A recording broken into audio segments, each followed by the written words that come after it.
Hello, everybody. I am Kathy Flaminio. It's a great honor to be here today. I am a school social worker. I've been in Minneapolis public schools for 20 years. And about 10 years into my career, I realized we had to do something different. I realized that staff were stressed out and youth were stressed out. And one day I looked at a group of students and I said, oh my gosh, we are done talking. I brought my mats in and we started to move and breathe. And within 6 weeks, we saw changes we hadn't seen in 10 years. And they weren't just in my classroom. They were actually going to their own classroom and getting more regulated there. They were going home to their families and saying, Mom, you really need to take a deep breath. So long story short is I took a sabbatical. I took a year off. And in that year off, I met the founders of Yoga Calm. And we flew them here and we ended up training 20 of our professionals. And then during that time, I ended up going back to the school district and developing my company, which is 1,000 Petals. And 1,000 Petals is a training and consulting company on the science and practice of mindfulness and movement. And what we do is we really help educators and therapists and parents learn how to integrate these simple tools into the day.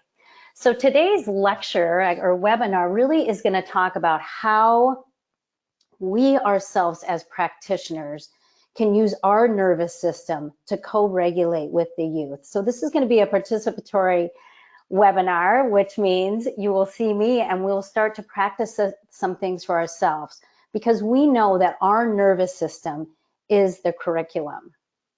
I'm going to say that again. Our nervous system is the curriculum. So when we're regulated, we're able to help youth regulate. So Move Mindfully is what I developed after being in schools and hospitals and therapeutic settings and really realizing that we needed specific techniques on how to teach physical regulation, obviously using yoga-based movement, but also teaching cognitive regulation and emotional regulation. And how can we do this together by creating what we call a relaxed alert state. So as I mentioned, it really starts with us. So I'm going to shake this ball. And Allison, can you see me? Because now I can't see myself on the screen. Not yet. So everybody can see me. Hello, I'm Kathy. So I'm going to show you right now, which I might feel like this and you might feel this. Can everybody see this glitter ball? So if this was your day, or this was your brain, what are all these sparkles? And this is how we teach youth. And many people have seen this glitter ball, right? Well, what happens when we just stop? And you're going to see, obviously, that the glitter settles, right? So mindfulness isn't about disappearing thoughts, feelings, and emotions. It's noticing them and not getting involved. So before we begin today, I just want to know who's in the audience so I can speak to what discipline you're in, and then we'll really start with our own mindfulness practice. So can people tell us who is in our audience? We'll do a quick poll. Fantastic. Well, I just have to say, working in the Minneapolis public schools, the OTs, myself and the nurse we were a team together. So I'll be speaking a lot of your same language. So what I'm going to do is I'm going to invite us all to get centered, and then we'll begin exploring this a little bit more. So I'm sure many of you have seen the Chime. I love using the Chime. But what I'm going to do is I'm going to have us start to create what we call a stress response. So we know trauma resides in the nervous system, not in the event itself. So if trauma is in our nervous system, we need to start to work what we call chin down, not just chin up. So I'm going to have you take a nice deep breath in if you'd like. And we're going to squeeze our eyes, cheeks, jaw, shoulders, arms, hands, belly, legs, toes. Go ahead and give yourself a squeeze. And now you hear the chime slowly start to release your eyes, cheeks, jaw, shoulders, arms, hands. See if you can soften your rib cage, belly, legs, and toes. Let's try that one more time. Take a nice deep breath in And squeeze. Eyes, cheeks, jaw, shoulders, arms, hands, belly, legs, toes. And gently release. Eyes, cheeks, jaw, shoulders, arms, hands, belly, legs, toes. And if you're comfortable right now, just allow your eyes to soften or close. Allow yourself to be supported in the chair. And just begin to tune into your breath, just noticing how you're breathing. Your body knows how to do this, so connect with your breath.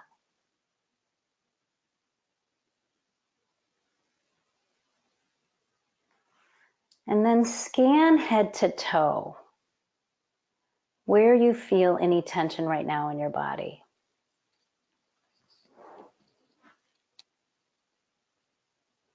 And just honor that your body is holding. That's a protective factor. So just honor that it's protecting you. And then allow it, if you can, to release. So maybe the shoulders need to release a little more. Maybe your eyes. And then just decide how you want to show up today. Just for this webinar, do you want to be relaxed? Do you want to be open? Do you want to be flexible, balanced? And if you have a pen, go ahead and just write that down. How do you want to show up? And then if your eyes are closed, gently open the eyes. So starting with the glitter ball and the chime is just a great way for us to get centered, but it's how we really do our work of integrating mindfulness and movement into the classroom.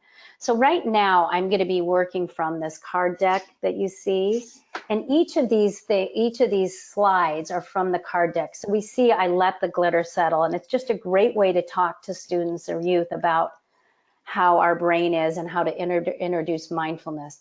And then there's just a lot of ways to introduce the chime. So I'm curious right now, how many of you work with yoga or mindfulness? Are you doing mindfulness or yoga in your work? So it looks like we're pretty split down the middle, about a 60-40, 60% saying yes, and the other half saying no. All right. So wherever you are, we always say with mindfulness and yoga is that we have a beginner's mind. So whether we've been practicing every day or this is brand new, today is brand new. So on my sabbatical, I got really curious about how trauma resides in the nervous system. So what is happening? Why, when I use this movement with kids, were they starting to get regulated? And I know I'm speaking to the choir with OTs and PTs. But really, it was really understanding the somatic response. So what I'm going to do right now is we're going to go through how, when we get alerted, how the back of the brain starts to fire and really sending messages for the body to move into what we call a contraction. So when we get a firing from the amygdala, from the back of the brain, the first place that we get tense is the jaw. So I'm curious if anybody feels tension ever in the jaw. And after the jaw, the eyes narrow in, and then the shoulders move up and in. And if I was really in a stress response right now, I'd be like this. And what am I protecting? You know, my vital organs in my head. But it's not like we're walking around every day like, oh my gosh, I can't do my job, or I feel so stressed out. But our body is doing all this contraction. So one of the first things we really want to do as adults working with youth, and then all of these pieces we can use with youth, is unwinding the nervous system. So the first thing I'm going to have you do is one of our first exercises. It's called lion's breath. Some of you may have seen this before. So I'm going to have you tense up your jaw. So if you tense up your jaw right now, you'll notice that to release it, we want to open up our mouth. But we're going to open it up in a different way. We're actually going to stick our tongue out, and hopefully everybody's in the privacy of their own space. And so we're going to release and unhinge this jaw right away. So take a nice deep breath in. And on the exhale, we're going to release with a let's try that again. Inhale. And on the exhale, release. And so if the jaw is released, it sends a message to the brain, hey, all is okay. But after the jaw gets tight, this is in milliseconds, the eyes start to narrow in. So another quick intervention to do, especially if you're on the computer a lot, Or a great way to introduce with youth is we're going to start our session today and we're just going to let go of everything that happened today. So let's right now rub our hands really quickly. So get your hands really warm. And when they're really warm, I'm going to have you, if you'd like, place the heels of your hands and go ahead and do this with me and cup the forehead. And just allow the heat of the hands to soften your eyes. Maybe even saying to yourself, soft eyes. And then gently open the eyes. So we know if the eyes are relaxed, we're able to actually take in more information. And we know when there's toxic stress or trauma, we're kind of doing what's called hypervigilance. In fact, I can walk in a room right away and I will find the exit doors. I know how to find the exit doors right away. So it's kind of exhausting to always be on that alert state. So we want to be able to soften the eyes. And then we want to be able to undo the shoulders. So I'm going to have you lift up your shoulders right now and notice what that feels like. You might even say, like, why did I pick this job? No, I'm kidding. And then you're going to release your shoulders. So let's just try to do that. Just take a big sigh. Inhale. And on the exhale, release the shoulders. One more time with the palms up. Excellent. So now the shoulders are released, the jaw is released, the eyes, but now we're going to release the shoulders even more by doing a back bend. So we know when we're stressed, we're like this. So I'm going to encourage you to place both feet on the floor, lift the arms up if you'd like, and then just back bend in your chair and see how that feels. Maybe even stick out your tongue. And then slowly release and shake it out. And finally, the last move you'll see on the screen is this psoas stretch or lunge or a balancing tree. So if you want to stand up, you can. You place one leg back and we just stretch through the hip flexor. Taking a few breaths there.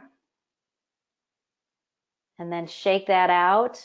And then if you're standing up and doing this with me, the other leg goes back. Your knee is aligned over the ankle. It's just like a basic lunge. And then lift up your heart and try to stretch through that psoas muscle. Excellent. And then shake that out. So we know if we release that psoas, we call it, if the psoas is seated back in the body, it again allows the body to move into what we call a relaxed, alert state. So this is really one of the big components of why we use yoga-based movement, because yoga-based movement unwinds the whole nervous system. So if you place your hand on the back of the brain, you can repeat after me. This is Bruce Perry's kind of neurosequential model. Regulate, place your hands on the midbrain, relate, and your hands on the front of the brain, reason. Let's try that again. Regulate, relate, reason. So this is how we take in the world. And unfortunately, how we teach as therapists, especially, or educators, mental health therapists, is we kind of teach from the front of the brain to the back of the brain.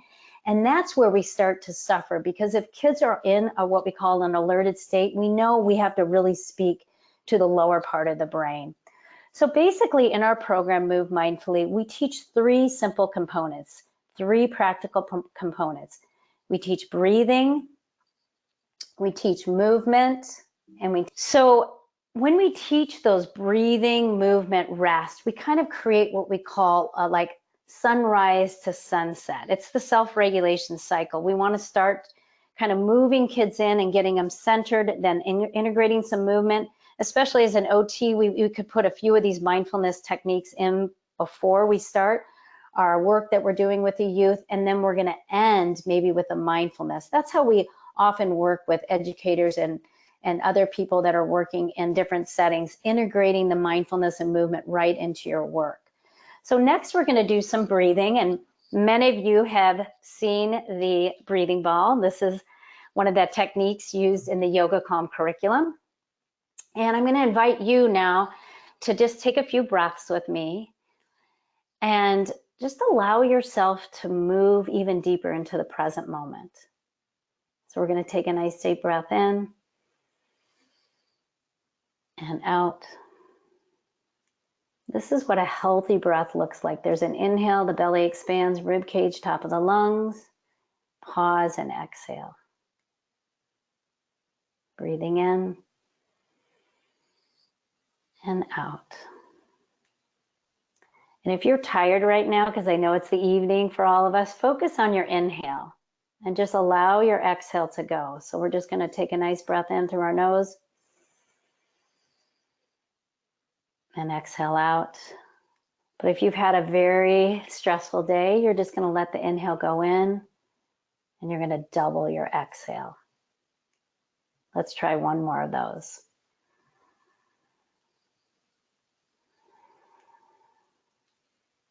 Excellent. And that's one of the greatest ways that we really start our session teaching slow diaphragmatic breathing. But here's the deal. The art of teaching mindfulness and movement is really meeting students and youth where they are. So their bodies are going to show you kind of what we say, the intervention. So if I come in and I'm all escalated and I'm trying to do like, let's take some breaths, that's not going to work because the kid is elevated. So what we want to do is we want to put also in some what we call releasing breaths. And in our workshops, we talk a lot more about this. But this is another yoga calm technique. It's called volcano breath. So take your hands to the center. And we're just going to take a nice deep breath in. Bring your arms up overhead and then just exhale. Let's try that again. Deep breath in. Pause and exhale.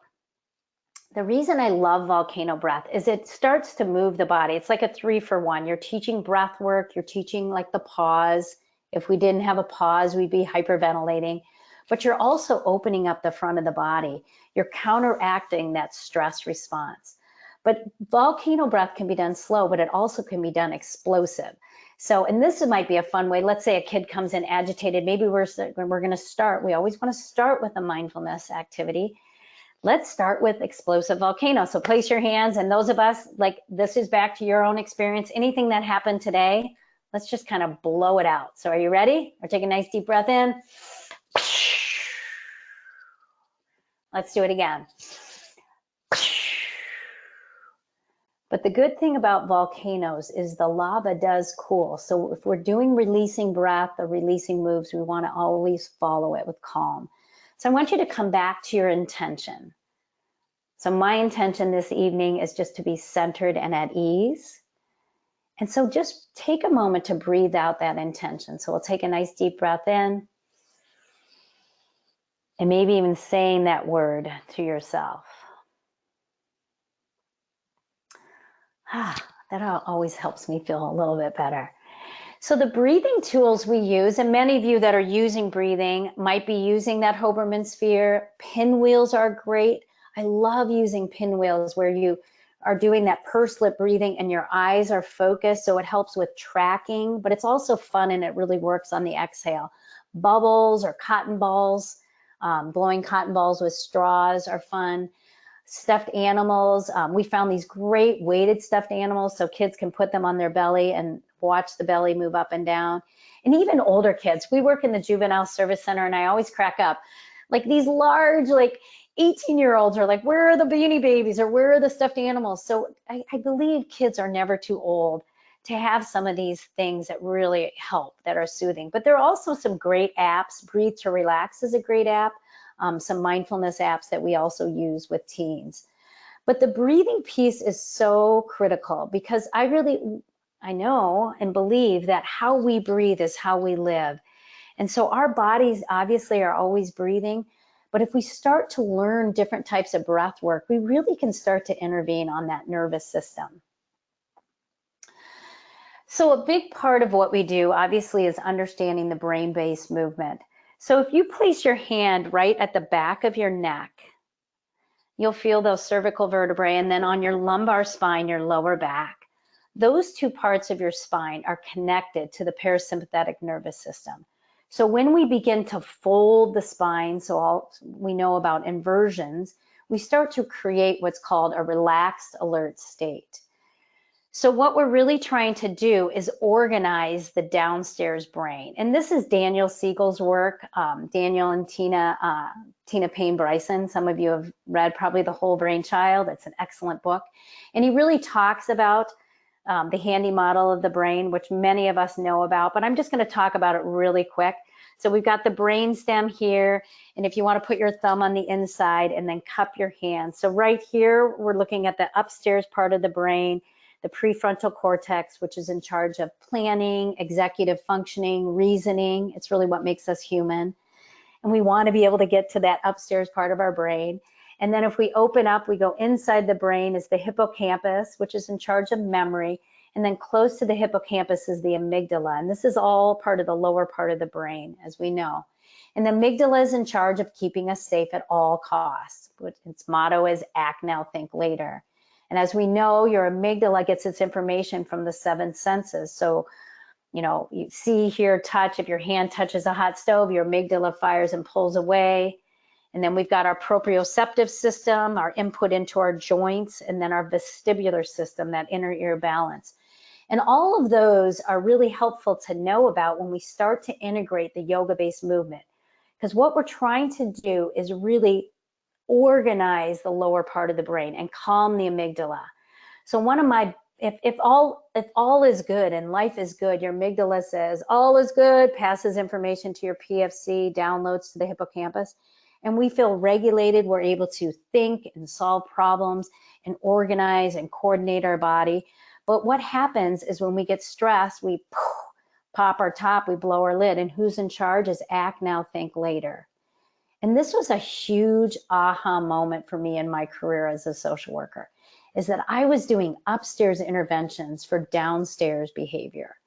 And so upstairs interventions would be what I typically would do with a kid. I would talk to a kid, we'd problem solve, we might do some repair sheets or think sheets. And it was like, wah, wah, wah, wah, wah. And all of a sudden that day I looked at a group of kids and said, oh my gosh, we're done talking. I realized intuitively that I was starting to organize the downstairs brain. So the downstairs brain, the amygdala, gets organized by diaphragmatic breathing, yoga-based movement, music, lighting, all the sensory things that we put in that you all do to regulate. So there are little things that we can do to ultimately create what we call a place of safety. So we know that a child feeling safe is the most important piece for being learned, for them to be able to learn, and also for them to be able to feel felt and understood. And so if I'm regulated as an adult and I'm doing some of these things that kind of speak to the lower brain, I'm actually able to connect with that student in a very profound way. So what I'm going to do right now is just those of you that have not done yoga-based movement is just to talk about how this movement not only physically regulates, but as you'll see with some of the things that we've developed, we can integrate kind of the positive mindset, the growth mindset, and the social emotional qualities of a movement. So the first movement is a forward bend. So a forward bend could be like you see in the photos, where the head starts to go below the heart. And generally that brings fresh blood to the brain and calms the nervous system for most students. Now we have some students that when they get into, they have some sensory integration, things that are going on, and they move into a forward bend and they actually get more escalated. So those are the students maybe that might need more of the spinning or might need more of other type of movement before they go into a forward bend. But typically forward bends can be actually very regulating. Another forward bend, it was just to take your hands right here and go ahead and you can do this right now in the webinar with me. 1 potato, 2 potato, and the forehead presses here, or you can go what we call smashed potatoes and place our hands here and just take a few breaths there. And again, just give yourself a break in this workshop. Allow the eyes to soften.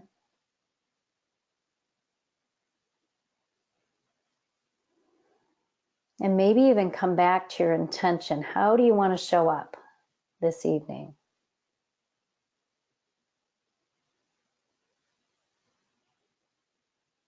And then gently release the head or release the hand.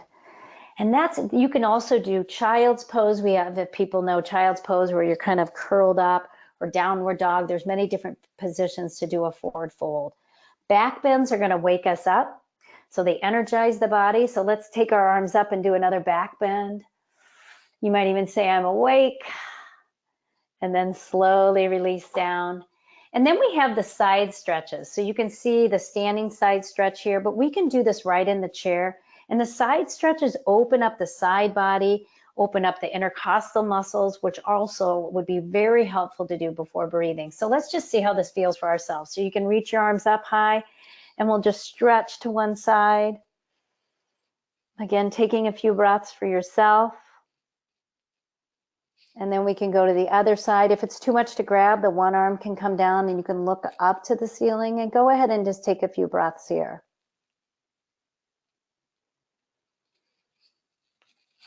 And then release the shoulders.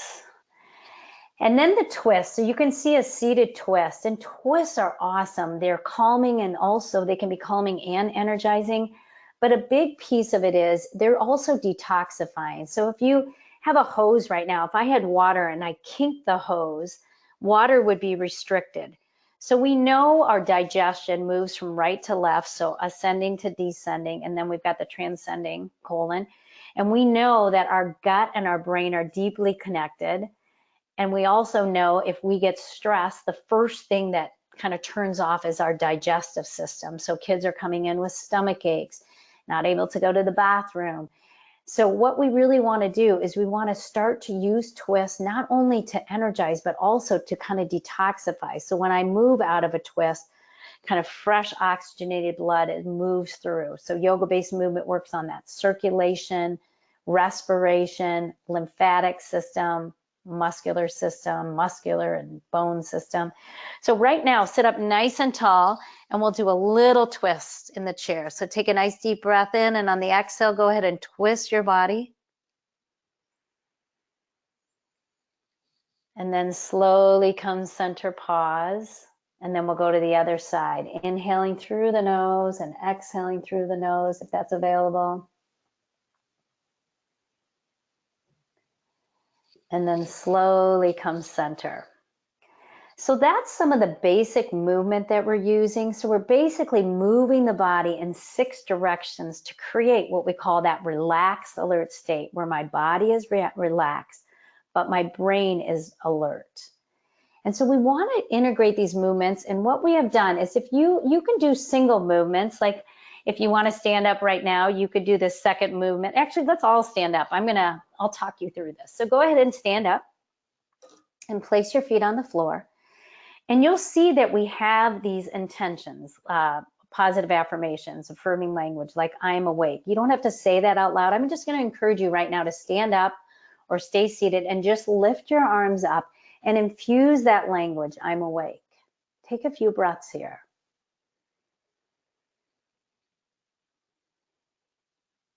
And then slowly release. And then our move 2, you're going to see I'm stringing these together. So we can do single moves where maybe we do a standing forward fold, and I have a really energetic child and a lethargic student together. That energetic child will start to come down typically in a forward bend, and the lethargic child will start to come up just by one move. But when we string them together, like you see in our permission to pause posters, we create a certain effect. So we're going to try to create this focusing effect. So go ahead and stand up, and you're just going to place one foot on the floor and kickstand the other foot. It doesn't have to leave the floor. It could go below or above the calf, and just find your eyes on one thing. And maybe say to yourself, I am focused.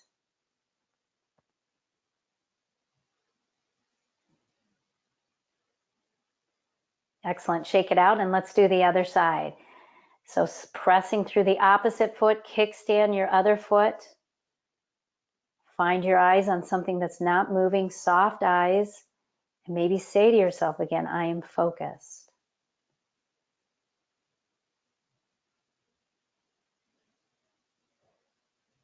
Excellent. And then shake that out. And then you come back into this mountain pose. Again, you can see our lovely gal has her palms faced up. So we're unwinding that stress response. And then maybe just say to yourself, think about for you personally, something that you know maybe you need to do, maybe you're not feeling ready, but maybe trust that you are ready, for whatever is coming into your life right now. Press your feet to the floor and just stand in mountain. Maybe say to yourself, I'm ready.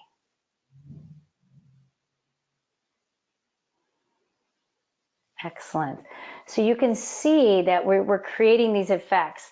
Here's another poster that we have. So we've tried to make this really simple. So doing 3 movements or doing 1 movement, but we're doing 1 movement maybe 3 times. Maybe a student comes in and you can just, as they're coming into your OT office, you can tell they're really tired. So maybe we just meet tired. I often think we're always trying to get the body to do something else, but the body is pretty smart, and the body actually responds really well when you meet the body where it's at. So let's just try this one. This one's for when we're tired. So placing the hands again stacked, pressing right between the eyes. So we're trying to release that tension, or you can do smashed. So you can go like this. And just again, if you'd like to use this phrase, I check in. So just check in right now. And then slowly lift up and take your arms up and just say, I wake up my body. And then we're going to go back to I check in. Since we've already done the twist, I'm going to have you put your head back down. I'm going to show what it's like to do 3 of these. Go back, head on desk, and then lift up. I wake up my body, and then 1 more. We're just getting the spine to fold in these 2 directions right now. I check in, and then arms up. I wake up my body, and then shake that out. And again, we have another move, the twist that says I'm ready. So I'm going to pause for a second and see if there's any questions. I am going to do questions at the end, but just see if there's any questions about the somatic response, unwinding this nervous system. When we think, why yoga-based movement? Yes, I'm releasing my eyes, cheeks, jaw. Oh, that's what yoga-based movement does, is it unwinds the nervous system. Or questions on breath work, calming or releasing. So I'm going to pause for a second and see if there's any questions. Sure. So we have a question on the name. What was the name of the breathing app that you use? Breathe to relax. There's also many, many breathing apps. There's Calm, that's another app. But Breathe to Relax is the one I mentioned.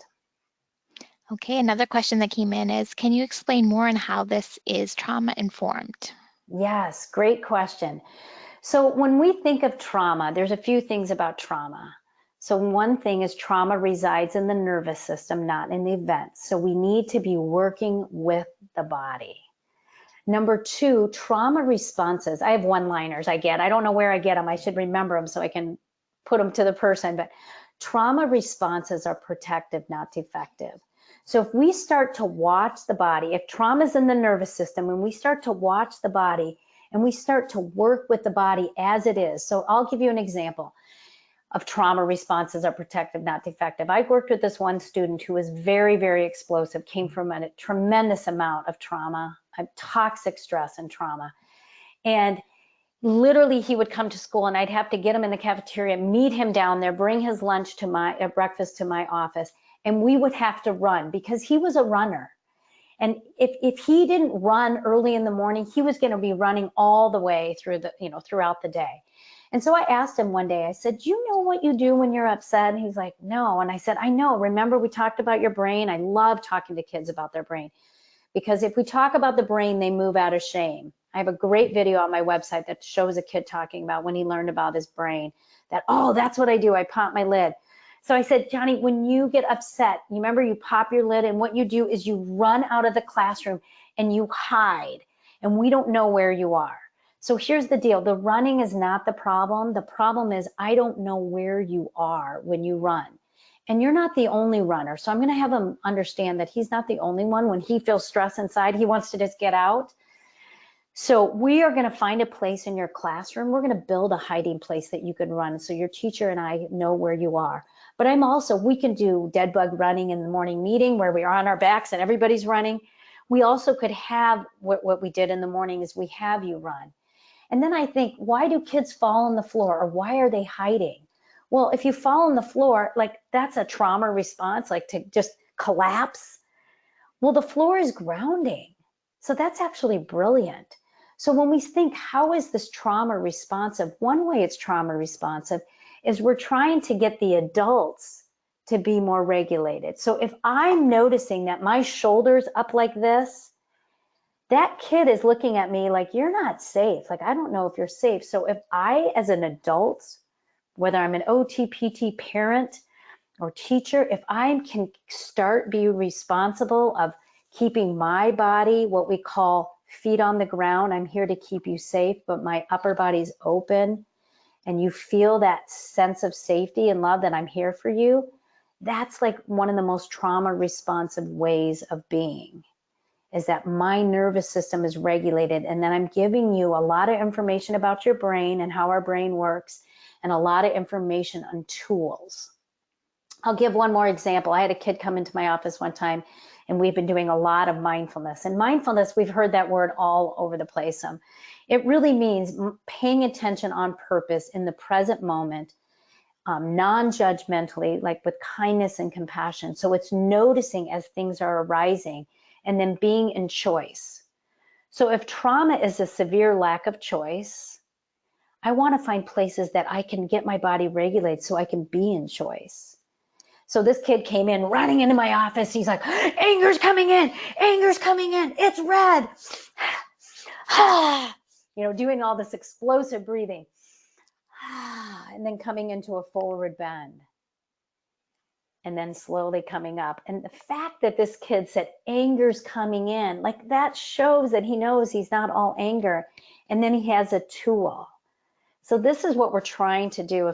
I hope that answered your question, is we're trying to be trauma responsive, is really understanding how trauma resides in the nervous system, and then how to give tools both for ourselves and the students. So we know that the social engagement, the vagal response, the social engagement is a huge piece, and then turning on the parasympathetic nervous system, the relaxation response, is really important. Okay, Great question. Great. Another question that came in is, how does this look in an IEP? Excellent. We've written a lot of goals in IEPs. So we say, and I can send you some if you want, if people want to email info@1000-petals.com. So we write, like, I know how to identify, how to, when I'm starting to get dysregulated, I'm thinking this is not as word for word, but I know how to access several breathing techniques for calming and releasing. I know several movements to help me when I'm feeling really energized, or movements that help me ground and center. And if you want, I can send you those, but we want to make sure that anybody that has the IEP is able to work with that IEP. So we can't say we're working with a specific curriculum or anything, but that they have the calming and releasing strategies. I think we keep focusing on calming, and what I've learned from one of my teachers, Yoga Calm co-founder Linnea Gillen, and we've talked a lot about this, is that we just need more releasing. I think we're trying to calm everyone down, and it's like an Instapot. Like, we need to get the pressure to come off. We need to release throughout the day. And so kids need to know how to release, like when their body's moving into stress, and how to release. So that they know breathing techniques, that they know movement techniques, and they know rest techniques. Okay, another question that came in was asking what you said about the amygdala. What is it, the amygdala? She wants you to repeat the information that you had mentioned about that. So phonetically, it's Amy G. Dala. So I think that's funny. Sometimes kids call it the amygdala, the Amy G. So Amy G, it's actually, if you put your hands right by your ears, it's the size of a lima bean. It's fully developed when you're born. It's the part of your body, it's that allows your body to stay safe. So it gets information, and it gets information through your senses. So if I see something or smell something, my amygdala is going to fire, and it gets this chain reaction to get me to move. And here's the important thing to understand. When the amygdala, if we look at a brain, if we look at a brain scan of a student that has had, or adult, or a human being that's been under tremendous amount of toxic stress, you'll see a lot of cortical activity in the lower part of your brain, and we'll actually see the hippocampus atrophy. So the hippocampus is in charge of memory. So the amygdala is like alert, alert, alert, and literally the hippocampus atrophies because there's so much activity here and blood is literally shunted from the frontal lobe. So I can do what I need to do. And this is very primitive. It's what animals have. It's what keeps us safe. So hopefully that answers. So the amygdala, what we're trying to do is organize and calm the amygdala, which does not respond to talking, by the way. Put the lid back on. So the blood flow is going back to the frontal lobe so I can be in choice. And that's what mindfulness activities do. So every time I stop, like the chime, I stop and notice. Here I am, I'm noticing my sound or I'm noticing my breath. What I'm doing is I'm training a new neural pathway to go to the front of my brain. I'm training a pathway. And this is like new information. In the last like 12 years, we know now that the brain is plastic. It's called neuroplasticity, that we can create new neural pathways and create new blood flow and cortical activity in the front of the brain. And that's what we're trying to do. But in education, we keep teaching from here. Okay, and then somebody was asking what the second movement on the previous slide was. All right, let's go back. So the second movement is tree, and this is a balancing movement. And if you can see, the hips are open. So there's no way you would be in this vulnerable. It's somewhat vulnerable if the body's moving into fight or flight. So if I practice these movements, I don't know if I've said this, but the biggest thing with breath work, rest, and movement is that we've got to be consistent. We've got to do it every day because we've got to create these new neural pathways. So balancing it is an amazing movement, especially for kids that have anxiety, because if you do quiet movements, like now we're going to do some breathing, I'm like, I don't want to think about my breathing. I'm too anxious for that.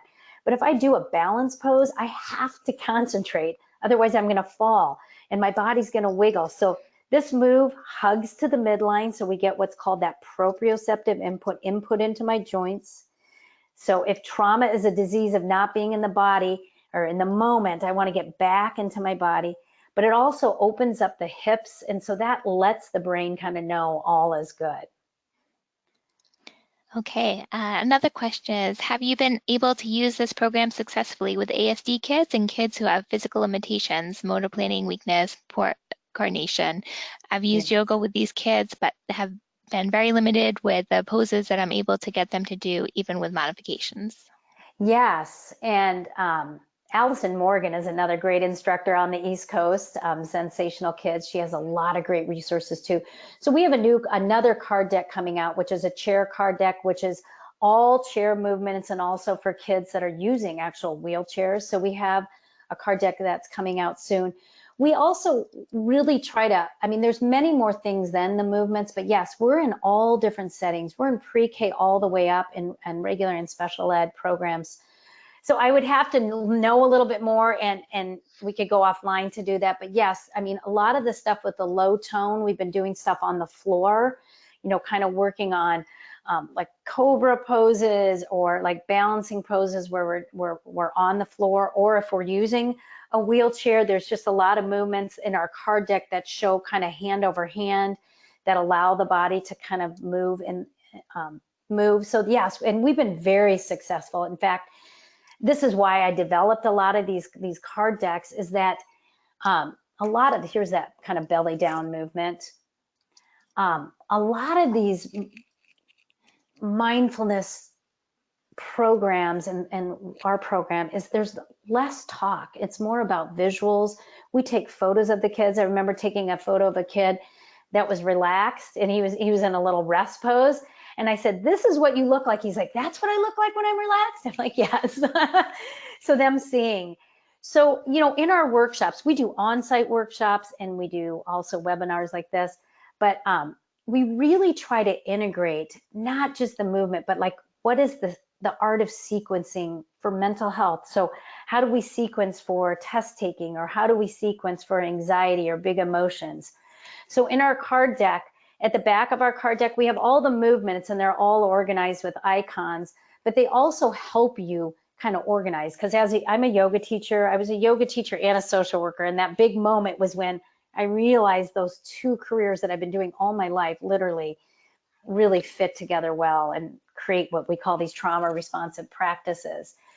So we help organize. And with kids, I might just say, This week, we're just going to work on movements for big emotion. I know a lot of us, when we get big emotion, some of us run out of the room and some of us actually freeze when we have a big emotion. So this week, we're going to be working on big emotions.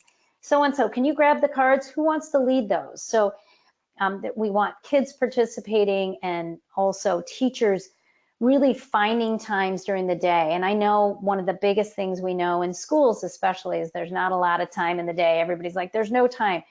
Well, these are like 1 to 3 minutes. And actually, I can send a video if people want as a follow-up that shows kind of a longer how we integrate these during the day, if you want. Okay, so another question is, how do you help children identify when they need stress release or calming movements? Well, you do it because you've been practicing all of them. So kids have been practicing all the calming movements and they've been practicing all the releasing movements. And so they need to have a felt sense in their body what's going on. So I might say, we might do some, let's say we're doing like a conductor breath, which is like breathe in, breathe out, breathe up and release. So we might do that. And then I might say, when do you think you might use that? And they'll identify that. And so we might have a little schedule. We might have a little, maybe even little photos on their cards that they wear. So we'll have those strategies. And then they're going to need reminders. And usually the reminders cannot be like a verbal thing. Like I might say, I know when you get upset, you don't like me to talk, because kids tell you, and you all know this, when someone's upset and a kid's upset, they say, get the F away from me, stop looking at me, stop talking. And what do? We keep moving in and we keep talking. So they've already told us not to talk. So I might say, I know you don't want me to talk when you're upset. So can I just go like, can we have a cue to maybe try that movement? Because I know you said you really like that. Does that make sense? Or we'll try all the calming moves. When might you think you might use that? Not just in school, but at home. We have bedtime routines. We have sleep routines. If you look at our website, we've got lots and lots of information. All right, another question, is this applicable for early childhood and how young? Woohoo!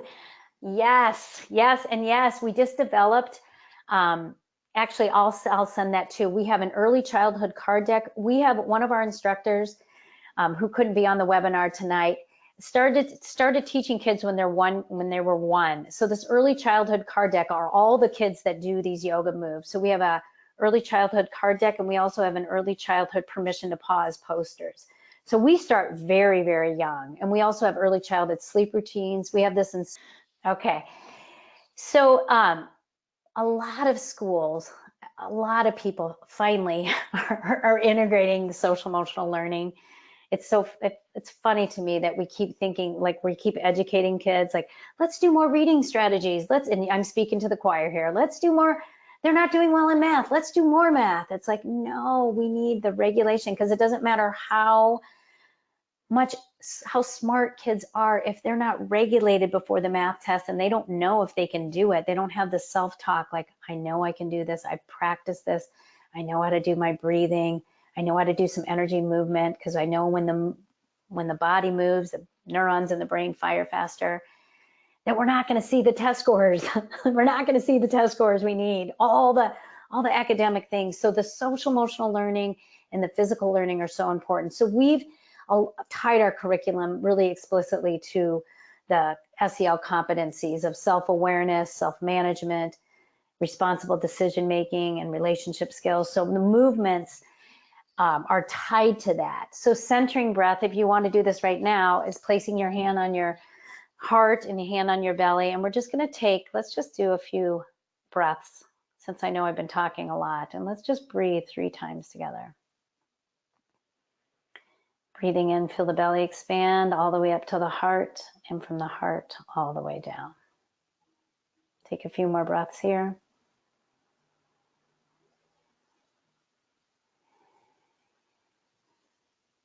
One more time.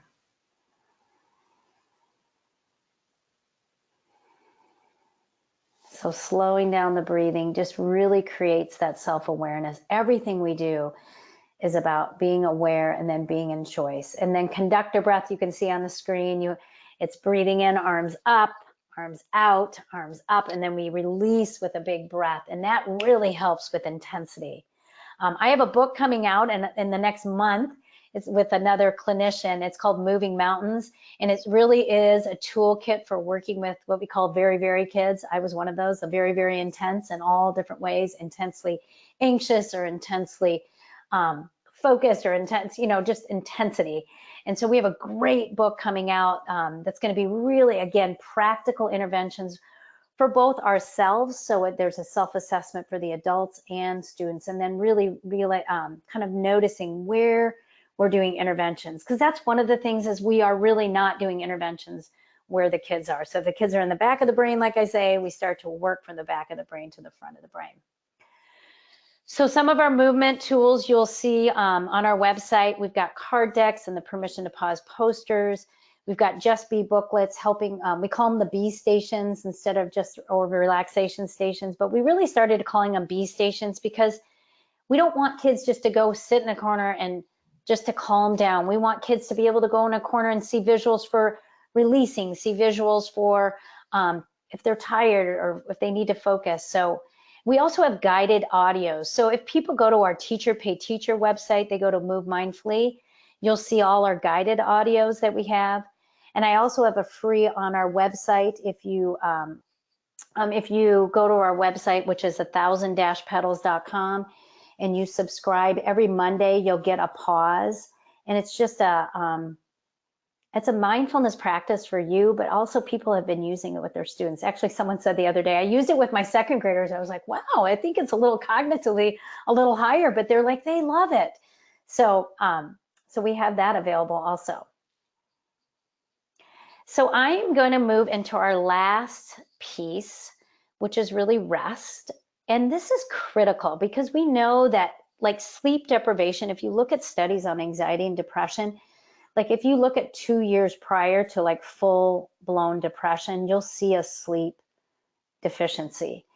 And it's not really like the quantity of sleep we know is really important, but it's the quality of sleep. So when we talk about sleep regime, we want to talk about like a regimen that starts early in the day where we're just keeping those cortisol levels low as both adults and youth. We help them and we're giving rest. So in an OT session, those of you that are working with kids, I don't know if you're in schools or in other therapeutic settings, like in some school settings, we only have about 20 to 30 minutes. So a session might look like I might start with the chime, or I might start with the glitter ball and the chime. We might just do that, or start with the breathing ball, or if they come in, we'll do a mindfulness, then I will do my OT, or as a social worker, I'll do my check-in, or as a teacher, I might start math. And then after that's over, the math is over, or my OT session, I would do a rest. And it could be 30 seconds up to about 2 minutes. And so we have strategic ways to teach relaxation. Sometimes we do it with, I know there's a lot of stuff on essential oils, but if you use therapeutic grade, in the hospitals, we use like grapefruit or sweet orange, sometimes lavender or spearmint. Sometimes having a little bit of essential oil can be super helpful, especially for those kids that are kind of in the freeze, like a dissociative state. Smell can bring you right back. We also do like water painting and labyrinths, etc., relaxation movements. So I am going to show you this slide because I don't want to do this stuff after you relax. I can take a few more questions. I know we just have a minute or two. But there's our blog, so if you want to take a photo of this slide or write this down, we have a discount on all our Move Mindfully products. You can just use Therapro this week and get 20% off. But follow our blog. Our blog, Stephanie, our teacher, created it, and it really is just practical things like all these drills that they're doing, these active shooter drills are so traumatizing on the body. So we have something for the staff and the students on how to unwind the nervous system and other pieces like that. So I'm going to invite you all now to rest. So you can place your head on the desk, or if you're at home, you can come off your chair. If you're sitting in a chair, you can see how you can put your legs on the chair. Or if you have a wall right now, you can sit sideways to the wall and just put your legs up the wall. So I'm going to give yourself a second just to move into just a relaxation movement or rest. And just allow yourself to let go of this webinar. Just trust that you'll take what's meaningful and that less is more. So just let go of that, whether you're on the chair or the floor, let the floor or the chair support you.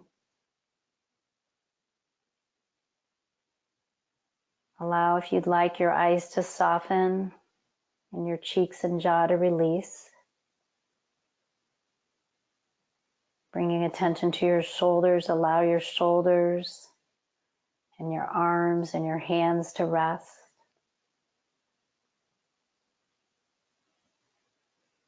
Just allow yourself to breathe just slowly. Soften your rib cage and your belly. Release your legs and your toes. And just let yourself be.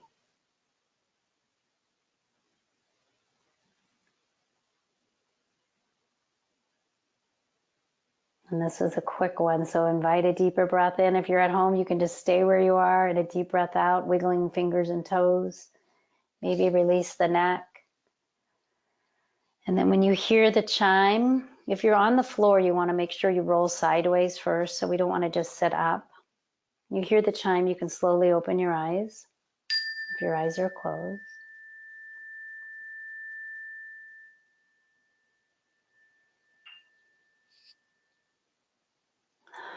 And this is really, I'm going to get teary, this is where the magic happens, and I've seen it in every setting, is that when I'm in a place of centeredness with a youth, and they feel that I can see them and hear them. I'm not there to take away their pain or to save or anything. I'm there to witness and to hold space for their learning and their healing. And that's where magic happens. And we all need that. We need more of that in the world right now. We need that human connection. So thank you so much. I know I went 1 minute over, but hopefully people got some great ideas. Again, I'll take that last slide, but have a great evening. I'm going to stop sharing here. Allison, are we done? So there's just one question on, Sure. Is this the same thought process as Brain Gym, or is this really a separate entity? Oh my gosh, it is an interlacing, integrating. This is a lot of what we do has lots of Brain Gym aspects. So we do a lot of that.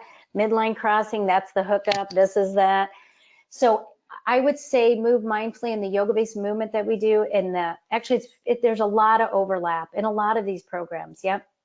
We have just found other ways to integrate it and complement. If people are using Brain Gym, this is a great complement to that, or the zones of regulation.